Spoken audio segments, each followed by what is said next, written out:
Welcome back. We're going to talk now about, let me move my computer here, about cell signaling and how cells are able to communicate with one another, allowing us to be multicellular. So cells of multicellular organisms like our cells have to be able to communicate.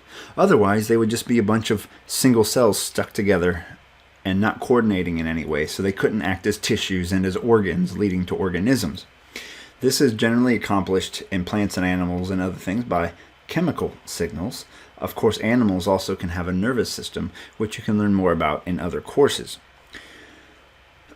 So cells in direct contact can communicate through gap junctions, which we've mentioned before. You've likely heard before anyway, but that's when cells are in direct contact and they have little openings in their cell membranes that allow chemical signals to pass back and forth. But what about when cells are further apart from one another and they need to communicate? How do they do it then? And that's going to be local signaling.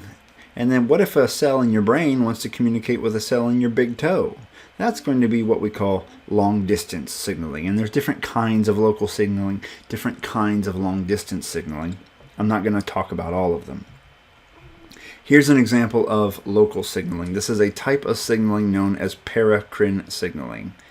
Paracrine signaling is when cells in one area, like this one here, here's a transport vesicle called a secretory vesicle because it's secreting a chemical.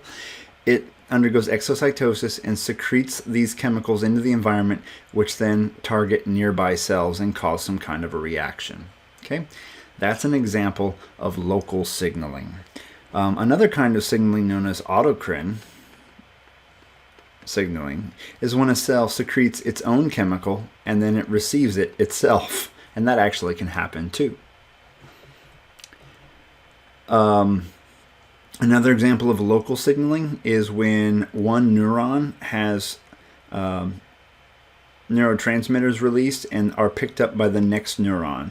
So let's say, or maybe this is a kidney cell or something. So this neuron had an electrical signal up here, which you can learn about more later. That electrical signal is made possible because of the sodium-potassium pump.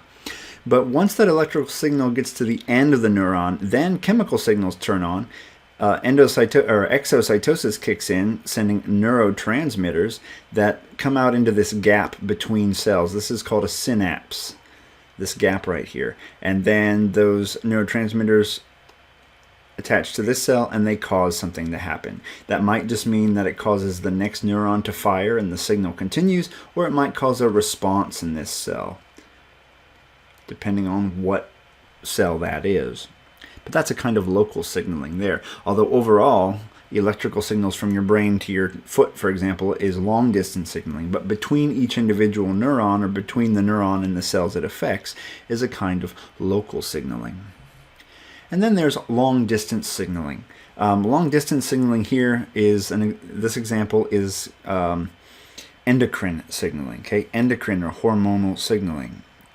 And so what happens here is that just like in local signaling we saw earlier, signals are released by the cell through exocytosis, but in this case they travel into the bloodstream. They travel throughout the body, diffuse out of the blood, and then affect target cells throughout the body.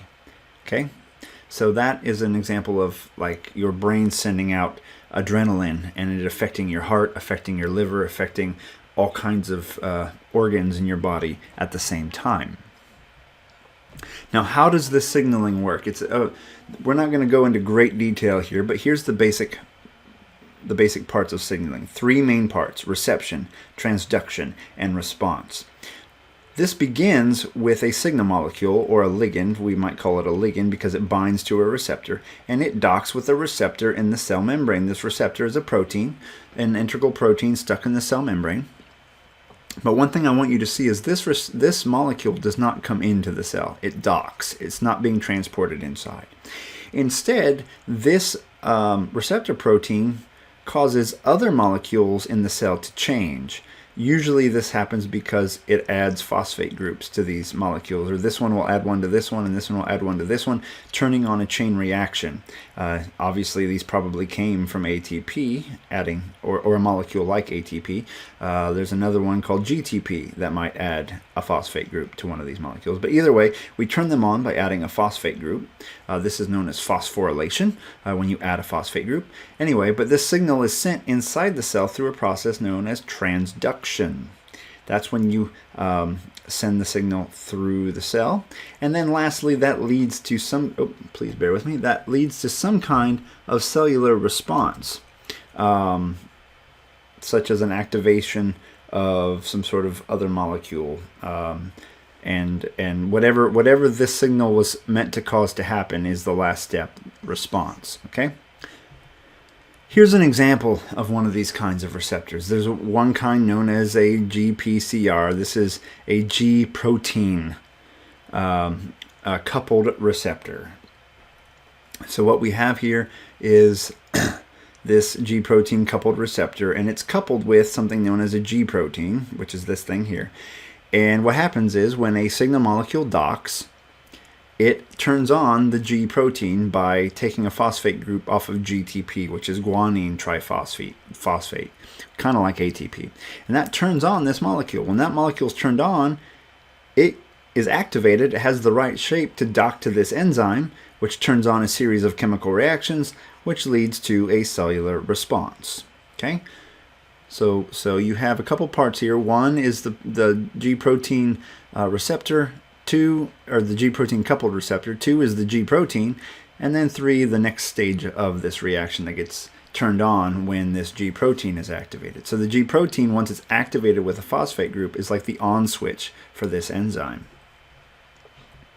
Another kind of receptor that's pretty common in the body are ion channel receptors. So in this case, what happens is this is a ligand gated ion channel. So this is a channel protein, but it's shut, and it turns on when a signal docks to it. So in this case, the signal docks, it causes the channel to open, and then diffusion takes place. And then whenever this molecule is in the cell, that leads to a response. There are other kinds of gated ion channels, like voltage-gated ion channels, and your nerve cells change when the voltage changes in the environment around them. There's several of these categories where these things will open and shut in different conditions. In this case, this is a ligand-gated ion channel because it opens when a signal molecule or ligand docks to the channel. So most of the examples we've shown you already involve signals that were probably polar molecules, meaning they were dissolved in liquid and they stayed outside of the cell. But some molecules, like a lot of your hormones, are lipid-based. Oops, sorry about that. They're lipid-based, which means they can dissolve in the plasma membrane and they can enter the cell. So your cell has receptors for those lipids, like this one here. And what can happen there is the hormone binds to a receptor, and then that enters into your nucleus, and it triggers transcription and then translation to occur. So it can be an on-off switch to turn on or off a gene. Okay, so those sorts of things can happen with hormones. And so the receptor for a lipid molecule would be inside the cell instead of outside, because lipids can dissolve across the plasma membrane. So after reception, whether it be a G-coupled protein receptor or what have you, we're going to have transduction takes place. And transduction involves phosphorylation, or in this case they call it a phosphorylation cascade. A cascade is like a waterfall, right? So here we have a signal docking to a receptor. That's going to turn on several molecules. So right here this says inactive protein kinase. A kinase is a molecule that phosphorylates something, meaning it adds a phosphate group to something. And phosphate groups usually turn on certain proteins because it changes their shape, it gives them energy. So what happens is this kinase gets turned on when the signal docks, and then it activates the next kinase, and these things are getting activated by taking phosphates from ATP, and that activates another molecule, in this case a protein that gets turned on, and that leads to your cellular response. So this whole thing, this phosphorylation cascade, so this thing gets phosphorylated, and this thing gets phosphorylated, and this thing gets phosphorylated, and then a response occurs.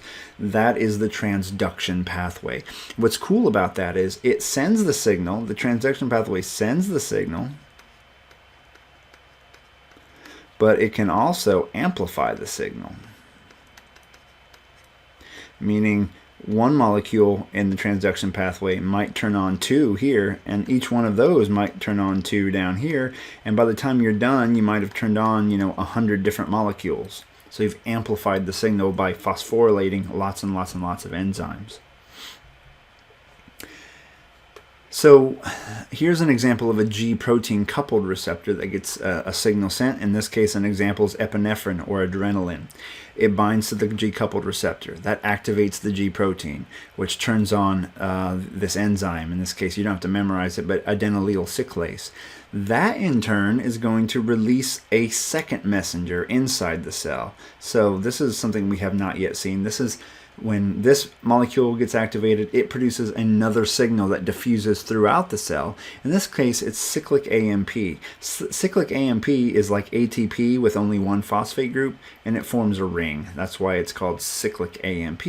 And it goes off and it activates a kinase, which then phosphorylates some molecules, leading to a cellular response, like maybe your heart rate goes up or your breathing goes up. So chemical signals are pretty complicated in the way that they work. Just another example of how growth factor would be turned on. The signal is received by the cell. We activate a phosphorylation cascade, so the transduction pathway. So remember, this is reception, then transduction. We phosphorylate a bunch of molecules, and in this case, the response, we turn on a transcription factor, which docks to a gene, and it allows transcription to take place. We produce a messenger RNA, which of course would then lead to a protein. Growth factor, which would allow a cell to grow or a person to grow. So if you go into medicine or physiology, if you're interested in human physiology, you're going to learn a lot about these. So make sure you kind of understand the G-coupled protein receptor, how it works, the basic parts. You understand reception, transduction, response, and phosphorylation cascades and how those work to be ready for the exam.